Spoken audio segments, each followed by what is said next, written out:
দুপাতটা নিলাম, আর সাথে একটু এর সাথে একটু আঁশটাও নিয়ে নিলাম সুন্দর করে ছিলে।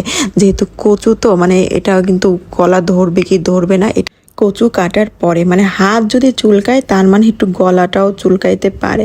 তো এটা যেহেতু একটু মনে হচ্ছিল গলা ধরবে ধরবে, তো এটা আমরা কেন হাতটা একটু চুলকাইতেছিল, তো হাত যেহেতু চুলকাইছে তো গলা তো অবশ্যই ধরবে। তো এই জন্য এটা খুব ভালো করে ধুয়ে ধায়ে, যেহেতু এই মাছের মাথা দিয়ে রান্না হবে তো মাছটা একটু সুন্দর করে কানসা মাংসা বের করে নিই। ইলিশ মাছের আসলে কোনো কিছু তো ফেলে না, আঁশটাও মানুষ রেঁধে খেয়ে ফেলে। তো এটা খুব ভালো করে ধুইতে গিয়ে বুঝলাম যে আসলে এটাতে একটু গলা ধরবে। আর আমি তো এইসব ধোয়াধুয়ির ভিতরে একদমই নাই, কারণ আমার তো এমনিতেই এগুলো অনেক বেশি ভয় করে, কেন জানি মানে চুলকায় না, চুলকালেও আমার চুলকাইতে ইচ্ছা হয়, মানে চুলকাবে এরকম একটা অবস্থা। তো যাই হোক, এটা যেহেতু গলা ধরবে বোঝা গেছে, তো এই জন্য একটু লবণ দিয়ে এটা একটু সিদ্ধ করে নিব। আর সিদ্ধ করে পানিটা ফেলাই দিব, যেহেতু কচুতে একদমই গলা ধরবে ধরে অবস্থা, তো এই জন্য সিদ্ধ করে একটু ফেলাই দিলাম, পানিটা পড়ে গেল তো